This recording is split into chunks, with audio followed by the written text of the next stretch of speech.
Então, vamos começar mais uma live. Boa noite, Elaine, tudo bem? Boa noite, Lu, tudo bem? Quanto tempo, que saudades. Pois é, a gente se vê mais virtualmente do que pessoalmente, né? Exatamente, graças às redes sociais, né, que a gente tem essa possibilidade. Você tá bem?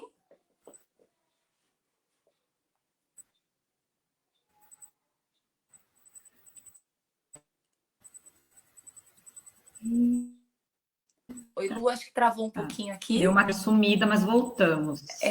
Voltou. Travou e sumiu a imagem, mas já voltou. Coisas Isso mesmo. da tecnologia. Exato. Elaine, vamos lá. Somos amigas e colegas de profissão, Sim. né? Trabalhamos juntas. E como que foi para você antes, né, de estar como professora? Como que foi o seu ingresso na área dos esportes como atleta? Nossa, essa pergunta é uma pergunta especial, Lu. E ela tem um cunho muito afetivo, né? Então, como que o voleibol apareceu para mim, né? Que o voleibol foi o esporte que eu pratiquei a vida inteira. É o esporte que eu mais gosto de acompanhar na televisão, assim como o basquete e o futebol, né? E o tênis agora, que é uma outra paixão que eu estou desenvolvendo. Mas o voleibol chegou para mim, eu tinha aproximadamente 10, 11 anos. Os meus irmãos, eles são mais velhos do que eu. E eles brincavam com os amigos deles e usavam o nosso portão da casa dos nossos pais, que era um portão mais baixo na época, como rede, né? E sempre que faltava alguém para compor uma dupla ou algo do gênero, meu irmão me deixava fazendo o segundo toque, né? Que era o levantamento. Então, o toque foi o primeiro fundamento que eu aprendi, de uma forma muito informal. Então, era uma brincadeira de rua, né? E eles faziam até campeonatinho entre si, era a final do Mundial ali da rua. Que E legal. foi assim que o vôlei chegou, é, com 10, 11 anos. E depois disso, as vivências, as experiências que eu tive em ambiente escolar também. Mas chegou primeiro na minha casa. Então, era uma época saudável que a gente ainda conseguia brincar na rua, tinha esse brincar, o que a gente não vê às vezes muito, né? Dependendo Não. da localidade, as crianças não têm essa liberdade de brincar na rua e outras muitas vezes não se interessam, né? Uhum. Infelizmente. Infelizmente, era uma época muito feliz, né? Nossa preocupação era ir para a escola, voltar e brincar. Então, assim, eu tenho uma memória muito linda dessa época. Acho que foi uma época muito feliz para mim.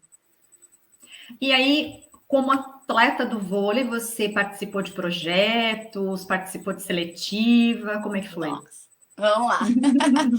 E aí, quando eu tinha aproximadamente 13 anos, eu olhei no jornalzinho, né? Um jornal que a gente assinava na cidade. E eu olhei na área de esportes e vi que tinha uma seletiva para uma escolinha. Essa escolinha era no colégio aqui da cidade, era desenvolvida por um professor que é ex-atleta, professor Marcel Ribeiro, que trabalha até hoje com voleibol aqui na cidade, mas hoje ele trabalha mais com voleibol no ambiente corporativo. É muito legal o projeto que ele tem, os trabalhos que ele desenvolve. Se um dia ele tiver a oportunidade de assistir essa live, eu quero dar um super abraço aqui para ele, porque foi uma pessoa muito especial. E aí eu vi esse anúncio, era um dia à noite, e isso aconteceu no outro dia pela manhã. E aí a minha família se organizou, os meus pais se organizaram, a gente conversou rapidamente ali, eu me lembro até hoje. Meu pai perguntou: é isso mesmo que você quer? Eu falei: não sei, eu acho que é, né? Com 13 anos você não sabe muito bem ainda. Difícil, né? E aí foi então que a gente, né, como família, decidiu que poderíamos ir até lá e tentar conhecer, experimentar, né? Os meus irmãos, meu irmão do meio jogou futebol, fez muitas peneiras, muitos testes, então ele já tinha essa experiência de ser observado, de ser selecionado. E aí eu fui para esse dia, para esse encontro.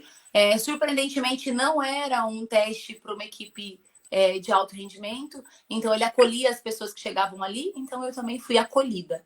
Comecei com uma turma bem pequenininha, porque eu estudava à tarde, então minha turma da manhã era uma turma bem pequenininha. Eu me lembro que tinha ali 4, 5 pessoas. E aí, um ano depois, eu passei a estudar de manhã para poder frequentar a turma da tarde. Daí, à tarde, eram divididas as categorias, feminino, masculino. E aí, ali eu fiquei até os 15 anos. quando eu comecei a fazer alguns testes e eles percebiam algum tipo de habilidade, né, para a modalidade. Então, eles percebiam que eu era mais alta do que as outras meninas, que eu gostava, né, de fazer os treinos que eram específicos, técnicos, né? Então, que eu gostava muito do levantamento, eu acho que muito pelo histórico com o meu irmão ali. E aí foi então que eu fiz o primeiro teste aqui para a seleção de Sorocaba. E eu fui aprovada nesse teste. Fiz outros testes em outros lugares também. Então, acabei fazendo em grandes clubes, mas acabei ficando aqui em Sorocaba.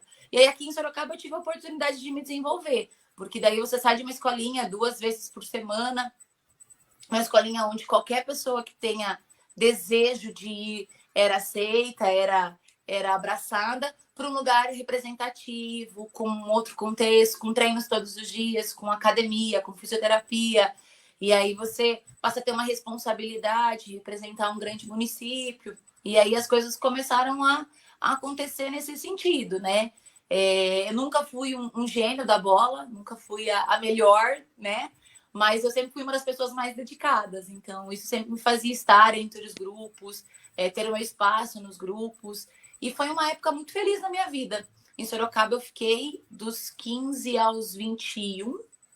Aí, aqui, eu tive a oportunidade de ganhar uma bolsa de estudos. Então, quando eu fiz 17 para 18 anos, eu graduei e me formei no ensino médio. E aí, um dos maiores patrocinadores da época do projeto era uma faculdade aqui de Sorocaba.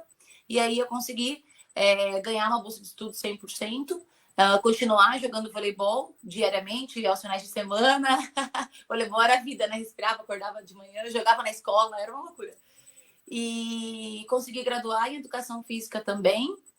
Fiz muitos amigos, conheci muitas pessoas, conheci muitos lugares e foi uma época muito feliz na minha vida. Anos depois, eu acabei voltando para um projeto aqui em Sorocaba no adulto e ganhei um título que na época, até então, eu não tinha conseguido, né? Fui campeã dos Jogos Abertos e na categoria adulta. E isso foi muito legal, foi muito marcante. E aí depois eu fui brincar no Master. E aí agora, desde que o Benício, que é meu neném, nasceu, não tenho feito mais, mas tenho assistido muito e acompanhado muito também. E você recebia um salário como jogadora? Não. A gente recebia uma ajuda de custo. Eu tive a oportunidade de fazer inglês com bolsa de estudos, ganhar a faculdade, ganhar vale transporte e alguns auxílios que acabavam aparecendo de patrocinadores, né? Então, já ganhei tênis, material esportivo em geral, né? Tênis, joelheira, Sim. todos esses processos. E como que surgiu daí, a partir disso, veio a vontade de ingressar na área de educação física ou você já tinha uma certa vontade antes? Essa pergunta é legal também. Por quê? A gente tinha a opção de escolher vários cursos ali, né, com o nosso patrocinador da época. Então, existiram meninas que fizeram vôlei a vida inteira e que fizeram sistemas de informação, por exemplo, né? Eu tive amigas que cursaram letras, mas eu sabia que o movimento, não era nem só o esporte, mas que o movimento já fazia parte de mim, tinha virado um estilo de vida, né? Então, eu já tinha alguns hábitos, costumes que na minha casa não se tinha antes. Eu percebia que já estava interiorizado essa questão do movimentar-me, de pensar em saúde, em performance em alguns momentos, que era uma coisa que eu gostava bastante. Então, eu acho que foi muito natural a minha escolha.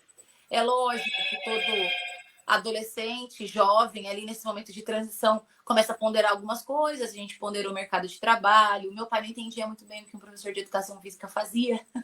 Então, eu tive que explicar. Até hoje não ele. Entendem. Até hoje ele não entende. Ele fala, como é que você vai trabalhar agora? Eu falo, pois é. Não é só ele. Então, ele não entendia muito bem. Eu tive que, né, explicar. Pai, é assim, assim. A minha mãe foi sempre uma apoiadora nata. Então, minha mãe pouco questionava. Ela sempre dizia, se você estiver feliz, eu estarei feliz. E ela dava toda a força. Minha mãe era aquela pessoa dos bastidores, sabe? Mãe, me ajuda, preciso fazer o lanche, preciso levar não sei o quê. Então, minha mãe era aquela pessoa que deixava tudo pronto, aquela mãezona que fazia todo o bastidor, né? E os meus irmãos eram irmãos mais velhos, né? Aquele fervo, iam assistir jogos, curtiam junto, cobravam, né? Falavam, viu?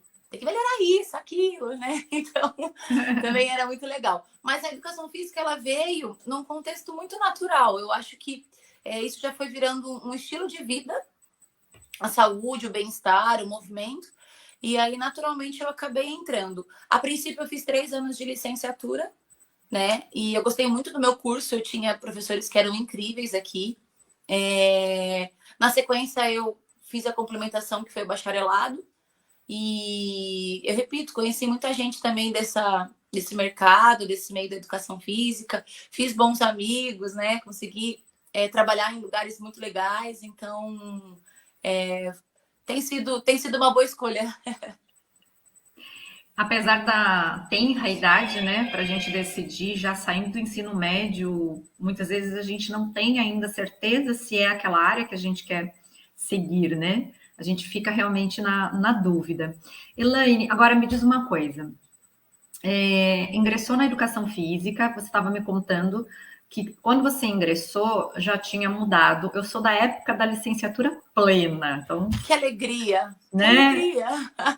Você já é da época que, para atuar tanto na esfera de educação física escolar, como em outras, quaisquer áreas que queira dentro da área de educação física, hoje é, tem que se ficar no mínimo 5 anos e meio, se eu não me engano, na faculdade. Porque são 4 de bacharelado ou licenciatura e mais 1 ano e meio uma segunda graduação para você sair, digamos, com uma licenciatura plena para atuar em todas as áreas da educação física. É isso mesmo. A licenciatura plena, eu acredito que seu curso foi um curso com 4 anos de duração, né? Sim, foi um dos Legal, últimos, acho. legal. O meu curso ele já pegou o desmembramento. Então, quando você entrava na faculdade, você tinha que selecionar para qual área você ia. A licenciatura você fazia em 3 anos e poderia fazer a complementação do bacharel em mais um na época. E agora, se você escolhesse o bacharel da época, você faria 4 anos. E aí poderia fazer a licenciatura em mais um também. Bom, Elaine, acho que o formato que era antigamente 4 anos era maravilhoso. Você já entrava com 8 semestres, sabia que se ia se dedicar àquele processo e que estaria apta a ocupar os 2 espaços aí no mercado de trabalho. Mas eu também entendo que o olhar do MEC na época era um olhar de, opa, vamos desmembrar para tornar mais específico. Então, eu tive disciplinas no meu curso de docência, né, de licenciatura, que muitas pessoas não tiveram. Eu tive docência 1 e 2 para infantil e fundamental 1. Eu tive docência 1 e 2 para fundamental 2. Eu tive docência 1 e 2 para ensino médio e ensino de adultos. Então, você ter um curso exclusivo para aquela área faz com que você tenha mais tempo para se dedicar àquela ciência, né? Mas hoje tem essa flutuação ainda. É isso que você falou mesmo. Eles ganharam, parece que mais meio semestre. Então, a gente está falando de um curso de 5 anos e meio. É quase uma medicina aí, né? E se a gente for pensar, é pouco ainda diante de todas as possibilidades, né? Porque durante a graduação, alguns já vão tendo certeza de repente, atuar em determinado nicho, percebe o perfil. Por exemplo, eu não percebi meu perfil de educação física escolar enquanto estava na graduação. Eu fugia dos estágios de educação física escolar. Eu achava que eu não tinha perfil nenhum para educação. E eu imaginava que ao me graduar eu estaria trabalhando ou na área de fitness ou na área de treinamento, performance, enfim. E não foi nada disso. Acabei indo para educação física escolar e aí que eu fui me especializar. E por falar em especialização, após a graduação, você fez alguma especialização? Eu fiz sim. Então, quando eu terminei o bacharelado, eu falei, e agora? Né? Eu acreditava, Lu, que eu ia viver de voleibol. O voleibol ia estar na minha vida o resto da minha vida. Ele está, obviamente, mas hoje muito mais como hobby, como entretenimento do que como trabalho. Ele esteve até pouco tempo, né? Como uma fonte de renda, como um trabalho. Mas eu achava que eu ia viver só de voleibol. Aí, quando você entra na faculdade, é o que você falou, né? O leque é enorme. Eu sempre fui muito encantada pela questão científica, sempre fui muito encantada pela área biológica. Gostava disso no ensino médio, gostava de biologia, gostava de aprender mais sobre o corpo humano. Então, quando eu concluí o bacharel, eu resolvi fazer uma pós em fisiologia do exercício e prescrição. Então, eu fiquei ainda mais 1 ano e meio indo para São Paulo, porque eu cursei lá, indo para São Paulo e fazendo a pós lá. Foi um período, assim, super bacana. Você, no primeiro dia, acha que você não sabe nada, né? Você fala assim, meu Deus, onde está tudo que eu Uhum. aprendi?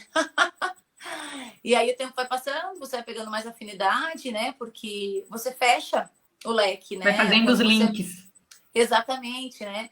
E agora, nesse exato momento, eu me aventuro para a segunda especialização. Eu tenho feito uma MBA em gestão de pessoas, produtividade e liderança, que hoje é para onde eu direcionei a minha carreira, né? Que é para o mundo dos negócios, do business, enfim.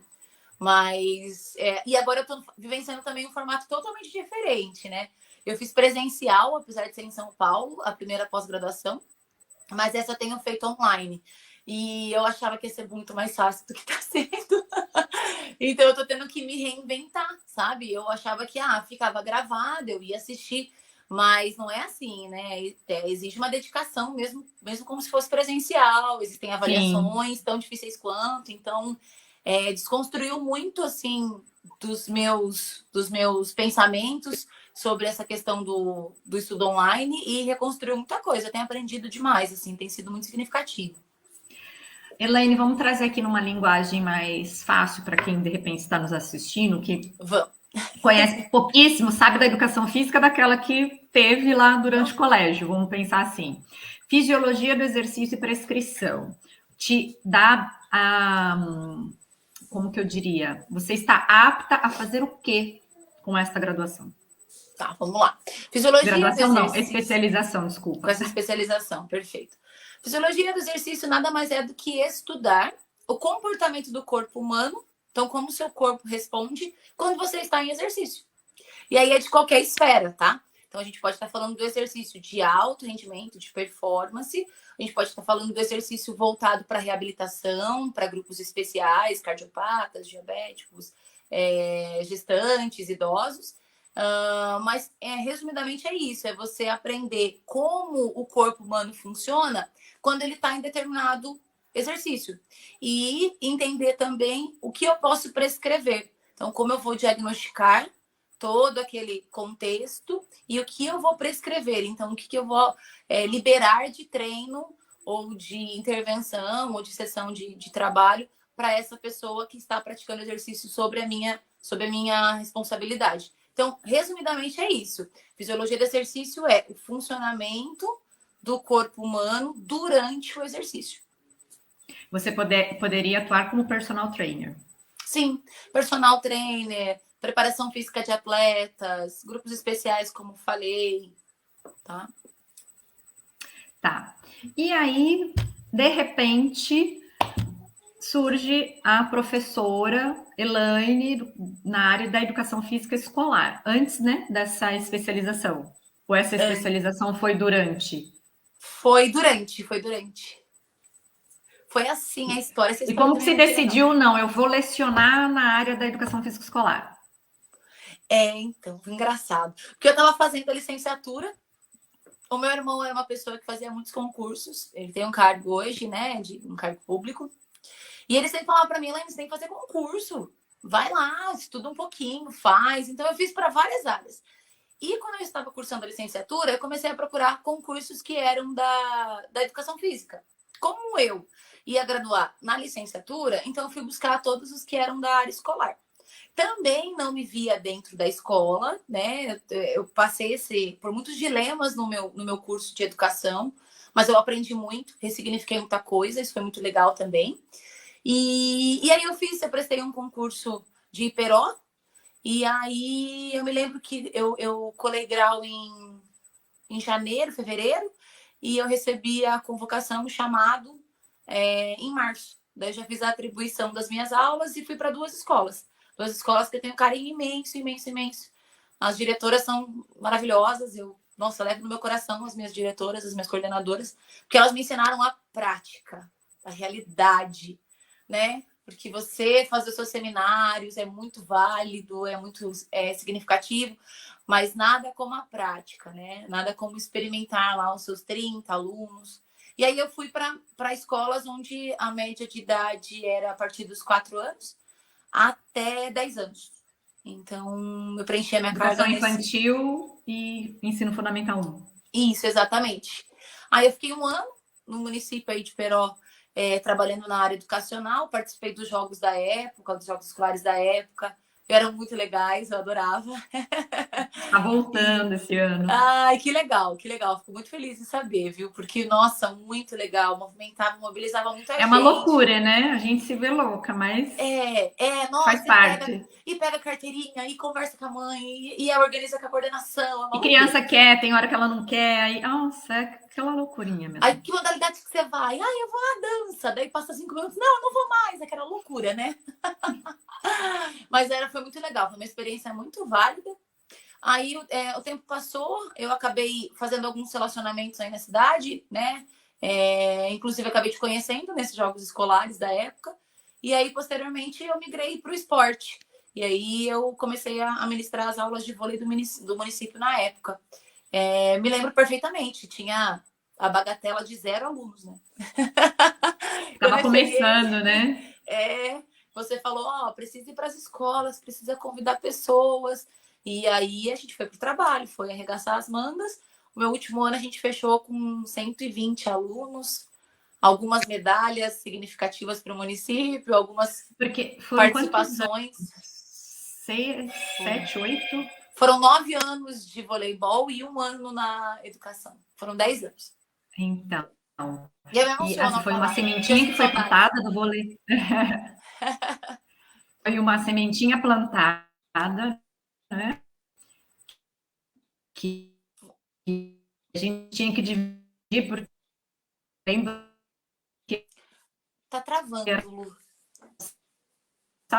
futebol. Oi, Lu. Você consegue repetir, por favor? Internet. Bom, vou repetir porque saiu tudo fora do ar.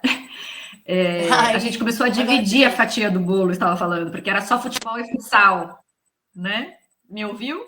Sim, eu ouvi, E o era isso voleibol mesmo. começou a se plantar a sementinha e hoje está rendendo aí os frutos. Muitas vezes a gente não consegue aproveitar muito dos frutos das sementinhas que a gente planta, mas a gente confia que elas estão lá, que elas vão germinar e que outras pessoas vão continuar cuidando delas, né? E hoje o Com voleibol ele tem uma certeza. representatividade no município que há 10 anos atrás não tinha, né?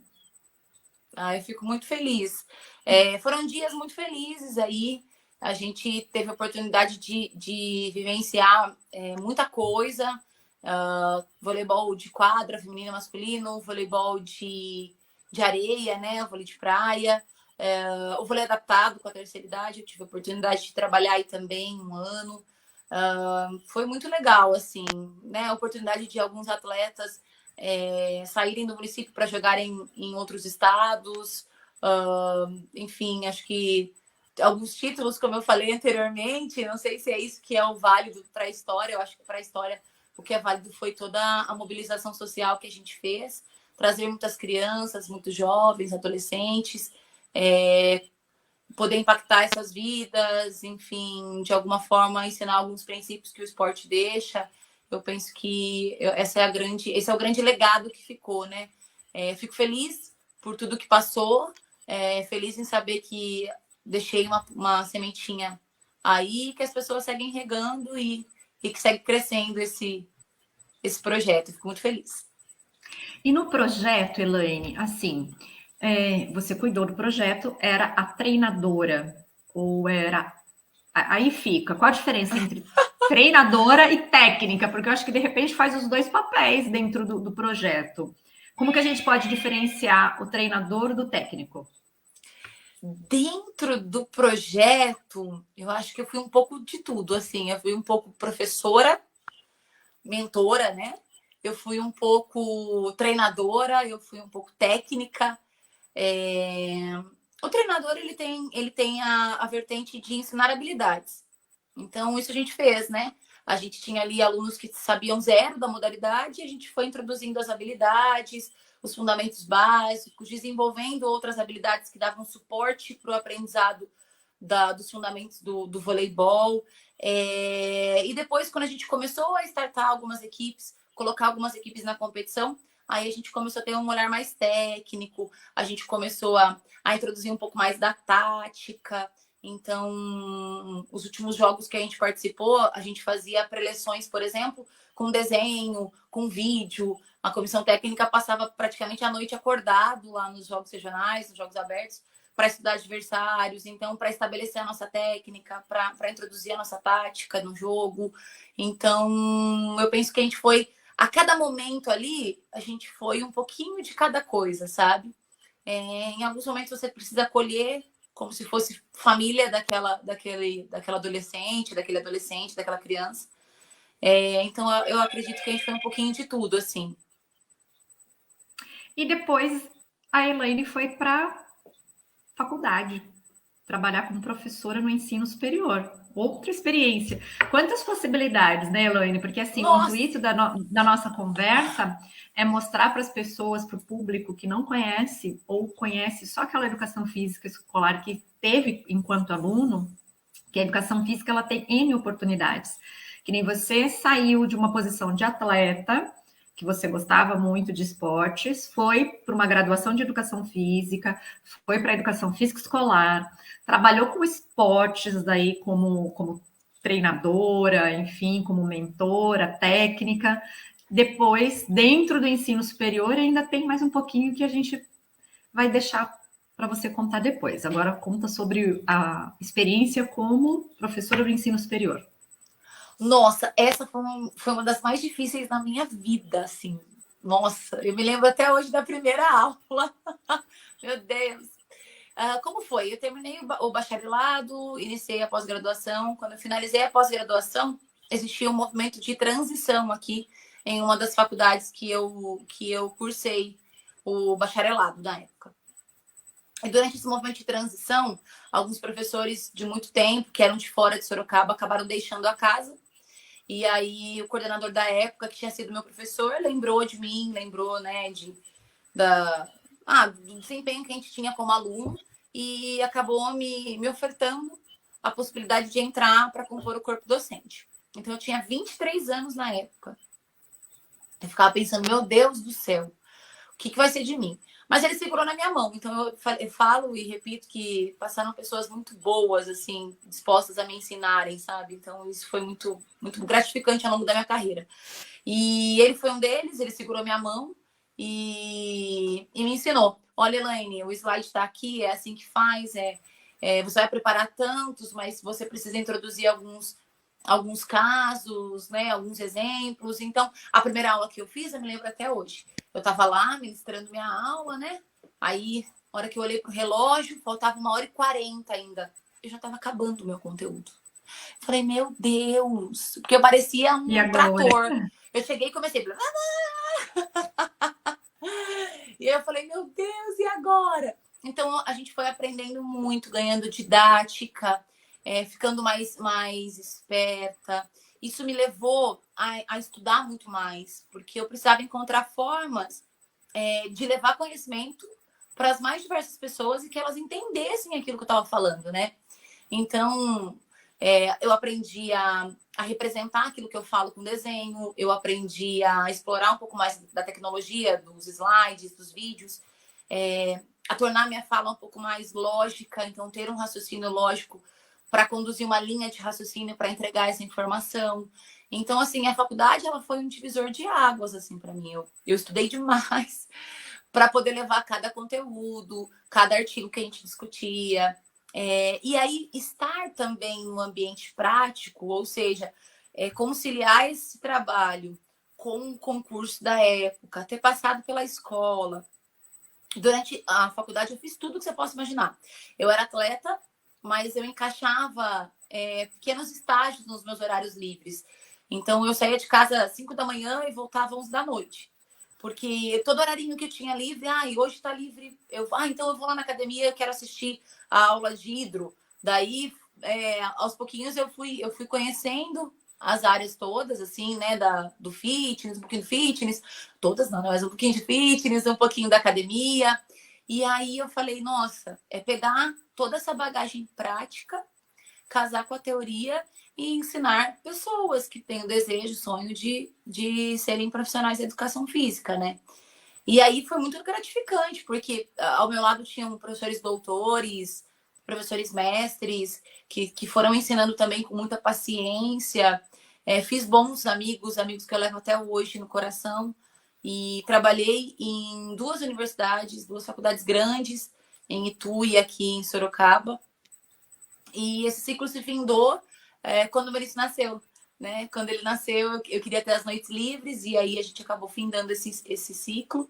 Mas é um ciclo que, assim, foi muito legal para mim também. Eu gostei demais. Foi uma experiência incrível. Eu acho que eu não seria a profissional que eu sou hoje, não conseguiria estabelecer algumas discussões que hoje eu consigo, se eu não tivesse passado pelo momento de dedicação que eu tive que fazer na faculdade para ministrar as aulas, como eu fiz. Eu acho que incorporou muito aquilo que eu trago hoje como conhecimento, como bagagem, enfim. Você falou uma coisa muito importante, que eu sempre friso isso quando eu estou conversando com os colegas de trabalho e até com os meus alunos. E eu acho muito interessante a curiosidade de alguns, eu adoro quando eles perguntam. E nessa semana uma aluninha chegou para mim e falou: professora, todo dia você troca o que você traz aqui para a escola? Aí eu não tinha entendido muito, né? Porque eu estava com a minha bolsa, pasta. Ai, você traz bastante coisa. Como que você faz para trazer as coisas para a gente? Ela estava me perguntando como que eu fazia para me preparar para as aulas, né? Porque ela estava achando interessante eu trazer aquele conteúdo para eles. Eu falei: ai, a professora ela precisa aprender para poder ensinar vocês. E é constante o nosso aprendizado, nunca para, né? Então tem a diferença aí de profissionais e de profissionais, professores e professores, porque alguns acabam estacionando. É cansativa a nossa atividade do dia a dia, é um trabalho que você trabalha com pessoas, e trabalhar com pessoas é cansativo, principalmente com a diversidade com a qual a gente trabalha. E a gente tem que aprender para a gente poder ensinar. Foi exatamente isso que você falou, o absurdo de conteúdo, de conhecimento que você foi adquirindo ao estar como professora. Porque a gente sai de uma faculdade apenas com o título que nós somos, estamos habilitados a trabalhar dentro daquela área, mas não tem nenhum diploma no mundo, pelo menos eu não conheço, né? Até se eu tiver errado, alguém aí depois me corrija, que coloque lá, que você se graduou como professor ou professora. Você se faz ao longo das escolhas que você tem, né? E é muito gratificante. Nossa, eu me lembro até hoje quando fui convidada a estar numa formatura. Só que do lado contrário, né? Porque até então era muito recente, eu tinha estado do lado deles. Eu entrei cantando a música, eu segurei o canudo, eu vibrei como aluna. E aí depois ter a oportunidade de estar ali junto com eles, aproveitando esse momento com eles, foi mágico, assim. Eu me emocionei na época e me emociono até hoje, porque você vê a representação do sonho, né? A formatura eu acho que é a representação do sonho, mas ela é só o começo. Ela é só o começo.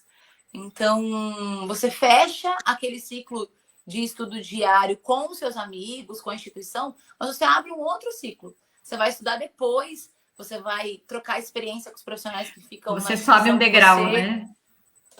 Você não escalou toda a montanha, você só passou mais uma pedrinha dela ali, né? E aí o topo, eu acho que o céu é o limite, as pessoas estabelecem para si aquilo que elas sonham ou almejam, e é o dia a dia que vai fazer essa constante evolução. Eu sempre gostei de conversar com pessoas que tinham mais conhecimento do que eu. Até hoje eu sou assim. Alguém sabe mais do que eu em tal coisa, eu vou lá para tentar aprender alguma coisa. A gente gruda, né? A gente gruda, carrapatinho. Então, eu não sei se você percebia isso na época que trabalhávamos juntas, mas eu sempre que tinha oportunidade, eu ficava lá, opa, deixa eu aprender uma coisa com a Lu. O que tem de diferente aqui? Porque eu sou uma pessoa curiosa, eu gosto disso. E é legal quando os profissionais têm um pouquinho disso, porque isso instiga a pessoa a conhecer mais, a buscar mais, né? Lógico, a gente não pode ser chato, né? Não pode ficar o tempo todo ali. Mas a curiosidade é uma experiência. habilidade, né? Curiosidade é uma habilidade, faz parte até do rol, se não me engano, das competências socioemocionais. É uma habilidade que você tem, infelizmente, que é uma habilidade que você tem que estar ali cutucando hoje em dia em muitos adultos, nas crianças, porque muitas vezes as crianças são tolhidas, aí acaba sendo um adulto que não tem muita curiosidade, né? Fica aquela coisa meio apática. E às vezes é por conta de algo que tenha acontecido na infância ou na adolescência, que o adulto às vezes estraga e fala, ai, não vamos ser xereta. E tem a diferença, eu falo para os meus alunos, tem diferença entre xeretice e curiosidade. Então a gente tem que alimentar essa curiosidade natural que existe, que a gente vê nas crianças, e dar aquele limite necessário para que não se torne xeretice, mas que a curiosidade ela avance. Eu me sinto também uma pessoa bem curiosa, eu sempre estou ali fuçando, procurando alguma coisa, trazendo alguma novidade, grudando em pessoas assim que tem algo que vai me agregar, que vai me acrescentar, e descartando aqueles que não vão me levar a lugar nenhum. Porque né, não cabe no momento, porque as pessoas que são curiosas, elas sempre estão querendo absorver cada vez mais algo que alguém possa compartilhar, algo que alguém possa ensinar. E a gente também fica muito disposto a compartilhar o que a gente aprendeu. E Elaine, agora você é empreendedora dentro da área da educação física. Eu sou. Conta um pouquinho só, não tudo, porque a gente vai conversar com o Thiago. Deixa um pouquinho para o Thiago. Para quem não sabe, Thiago é o marido da Elaine, que também é profissional de educação física e vai estar aqui com a gente aí nas próximas semanas para falar da vida dele aí como profissional de educação física. É isso mesmo, fazem 13 anos. 13 anos que a Transforma existe, e a gente empreende no mundo da educação física. A gente leva a saúde para o trabalho. Então, né, o nosso nicho, o nosso segmento de mercado são as empresas, as indústrias, qualquer lugar onde se tenha a relação homem-trabalho, pode existir ali um espaço para que nós estejamos levando saúde, informação, conscientização, né? Então, a gente trabalha com a ginástica laboral, com a ergonomia, com as palestras, eventos corporativos, então, que trabalham um ser humano como um todo, né? Como um ser biopsicossocial, que a gente fala. Então, a gente, né, estimula a conscientização para vários itens de saúde, além de fato, levar movimento com a ginástica laboral e realizar os ajustes ali com a ergonomia. Então, assim, é muito legal. Hoje, a nossa educação, né, o nosso processo de ensino-aprendizagem ali, são com os adultos. Então, olha, eu já passei com idosos, crianças, né, adolescentes, e a gente segue agora ensinando adultos, mas aprendendo muito também, fazendo muita troca no nosso dia a dia. E a Transforma é uma empresa que tem como missão ali levar um pouco de alegria, de transformar aquele ambiente que é o ambiente corporativo, que é o ambiente de trabalho, que é o ambiente mais sério, mais polido, mais, né, sóbrio. Então, a gente tenta levar alegria, saúde, entusiasmo, levar um pouquinho desse padrão. É um desafio, empreender é sempre um desafio, você nunca sabe. Não é fácil ser pessoa jurídica no Brasil. Não é. Então, é isso que eu falava, você nunca sabe como vai ser o comportamento da sociedade para daqui 6 meses, para suas projeções, mas eu gosto de desafios, como eu falei anteriormente, eu sou uma pessoa curiosa e gosto de desafios. Trago muito do esporte para o meu dia a dia, trago muito dessa questão da disciplina, do comprometimento, da responsabilidade, de iniciar uma tarefa e finalizar essa tarefa. Gosto muito de entregar a performance, de me dedicar para fazer o meu melhor. E eu levo isso também para o meu ambiente corporativo. Então, eu tento inspirar pessoas a serem dessa forma também, né? Ou até melhores, claro. Mas, assim, que tenham um pouquinho desse entusiasmo. Não importa qual tarefa você realize, todas as tarefas são dignas, né? Todos os tipos de trabalho são dignos. A sociedade precisa desses tipos de trabalho. Então, a gente tem que fazer o nosso melhor para contribuir para o outro. Acho que é isso que é viver em sociedade, isso que é amar o próximo. Então, eu tento cumprir esse mandamento com o meu melhor, né? Trazendo aqui para o que você falou a respeito de trabalho, a gente tem uma visão muito distorcida, isso é cultural, sobre o trabalho. Porque o trabalho, o que eu tenho aprendido sobre trabalho é uma coisa incrível, o significado do trabalho. O trabalho nada mais é você colocar em prática o dom, o talento que você tem, servindo os outros.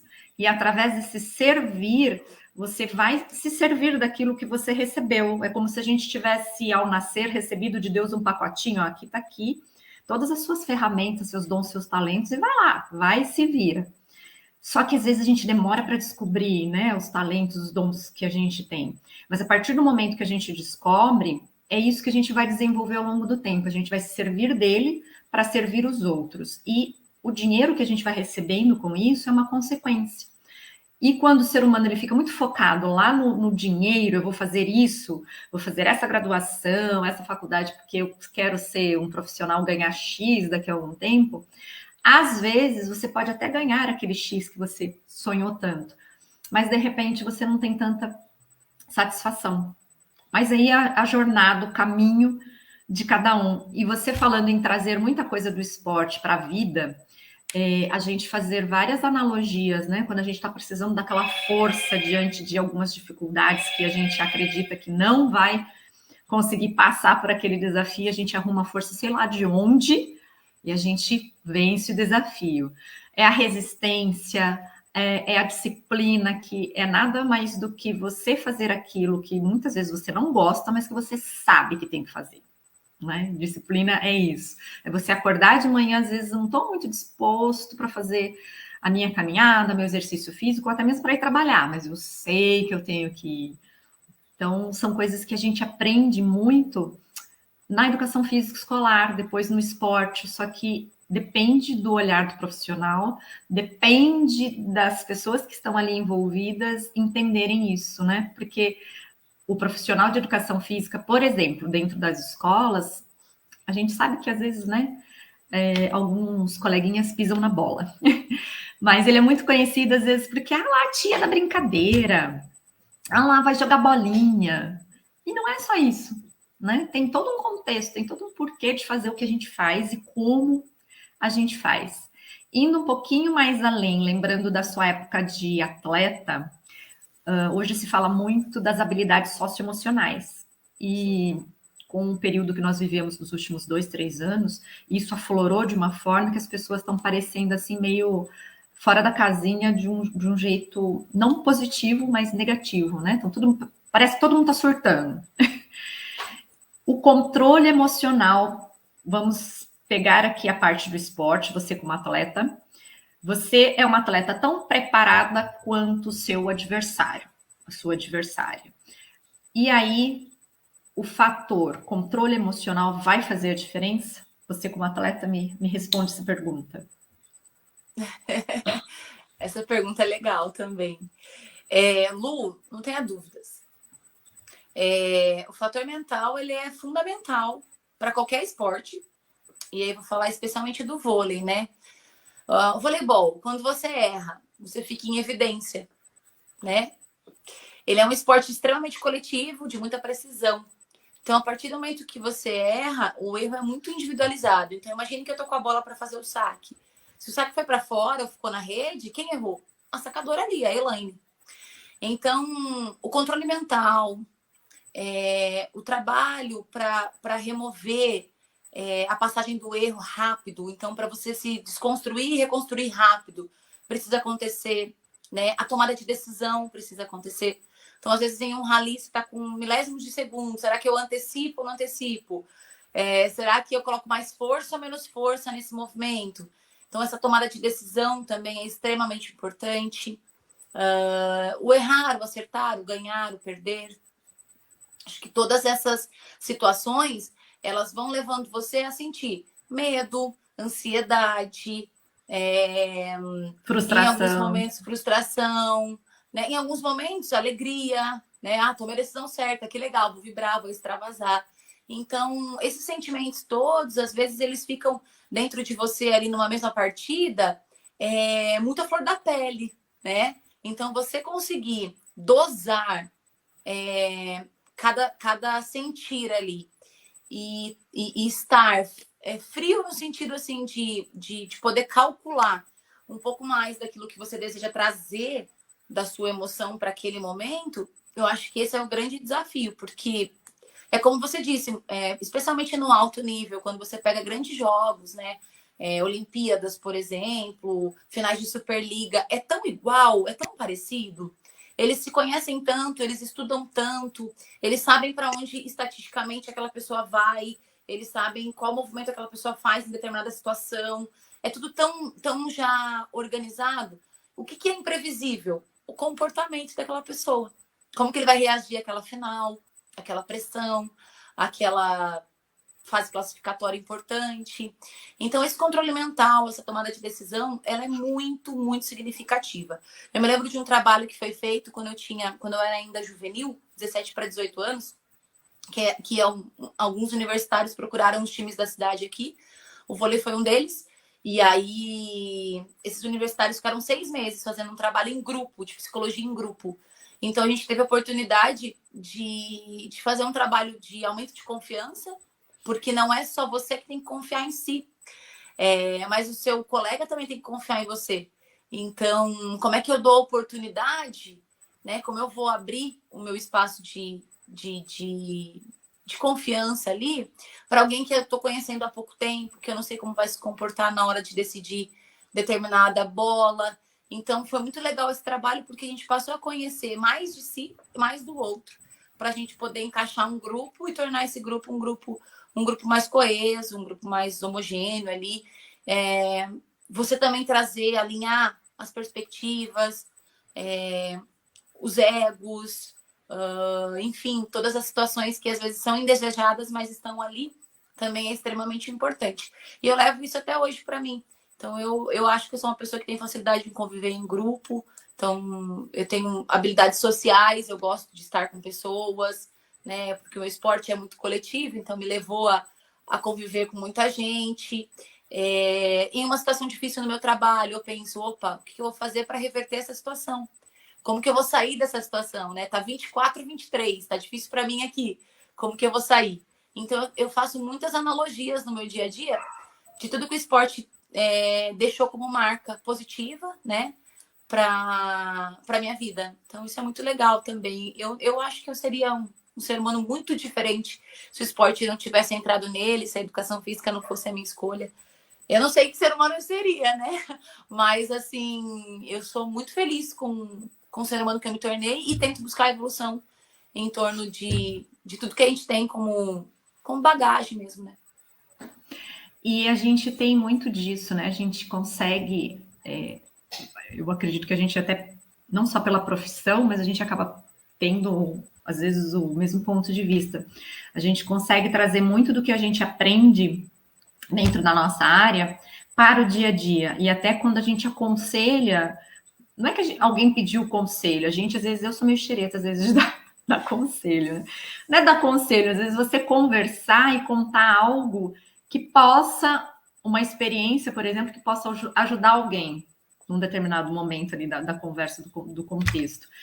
É como eu vejo quando as crianças estão brincando uma simples brincadeirinha, onde eles têm que lidar com a frustração de perder ou ser pego e não queria ser pego na brincadeira, mas ele foi pego, aí começa a chorar, principalmente os menores, aí você tem que ir lá, afagar, conversar. Só que essa prática, ela é necessária e precisa ser feita sempre para a gente ganhar imunidade, ganhar esse controle socioemocional, ou melhor, emocional, para poder também agir socialmente com os coleguinhas, saber como reagir.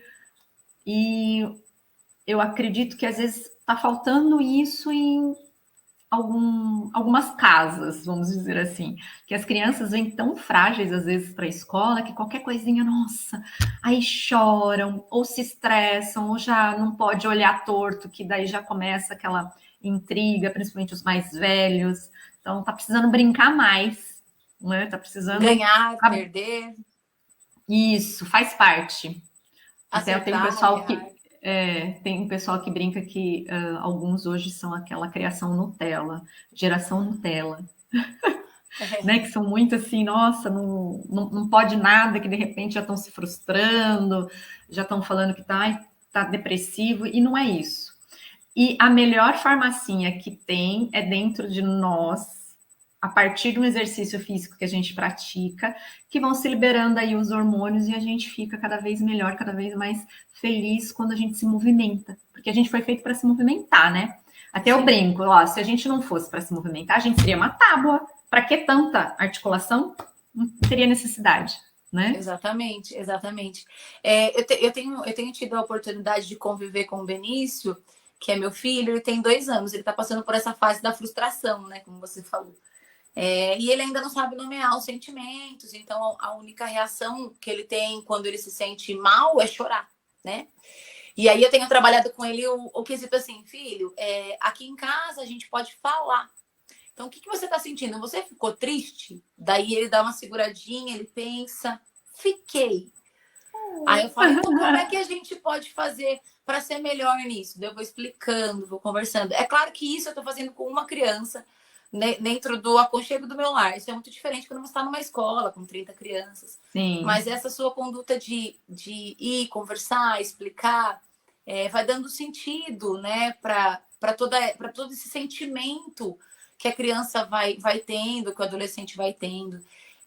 Eu acho o esporte fantástico, porque o esporte, ele não... Todo mundo é muito igual, né?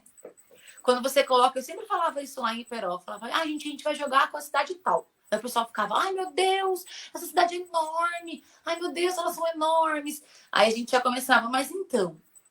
Mas elas treinam sob as mesmas condições que a gente. Nós estamos nas mesmas 4 linhas, né? Com os mesmos recursos. Ok, alguns recursos são mais novos, alguns recursos já são mais velhos, mas assim, com recursos muito parecidos.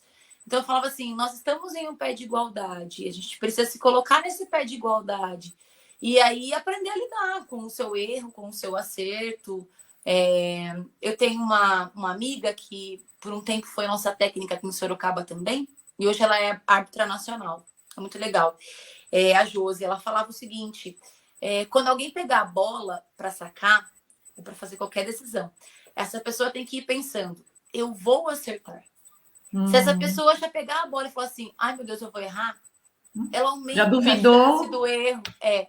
Por quê? Porque ela já vai canalizando a energia dela naquilo que é positivo, naquilo que ela quer que aconteça. Então, foi um ensinamento que eu tive dela e que eu levei para os meus alunos e que eu levo para a minha vida. Então, por exemplo, quando a gente estava montando todo o bastidor da live de hoje, o que eu fiquei pensando? Vai dar tudo certo. A internet ok, luz ok, som ok. Então, assim, a gente já vai mentalizando que tá tudo certo, isso já vai baixando um pouquinho a adrenalina, a ansiedade, já vai te colocando naquela condição mais favorável para as coisas fluírem. É lógico que quando vai começar qualquer ação que é diferente, eu sinto aquele friozinho na barriga, como qualquer atleta sentiria, como qualquer professor na sua primeira aula. Mas isso é natural, né? Mostra que você está vivo, que você está vivendo aquela situação. Saber controlar isso e não deixar com que isso extrapole e deixe sua performance prejudicada, eu acho que é a grande sacada, né? Mas então é isso, Elaine. Eu acho que assim contribuiu muito todo esse conhecimento, essa experiência que você trouxe aqui para a gente. Eu espero que quem vá assistir a live depois aproveite, porque tem muita coisa boa aqui para se aproveitar, principalmente aqueles que de repente tiverem interesse em ingressar na área da educação física. E quem não conhece muito bem da área, passa a conhecer um pouquinho melhor as possibilidades aí que um profissional de educação física tem. Um bom profissional de educação física, né? Como eu disse, tem profissionais e profissionais em todas as áreas. Quer deixar um recadinho para quem assistir? É isso que eu ia pedir, Lu. Eu queria deixar um recadinho especial para os profissionais de educação física que passarão por essa live, né? Quero dizer para eles que nós somos importantes para a sociedade, que nós precisamos nos fazer importante diariamente. Ainda socialmente, culturalmente, a gente precisa se colocar todos os dias como uma área séria, como uma ciência. Nós caminhamos para uma educação física diferente daquela que nós tínhamos há 10 anos atrás. A educação física é muito jovem ainda como ciência, né?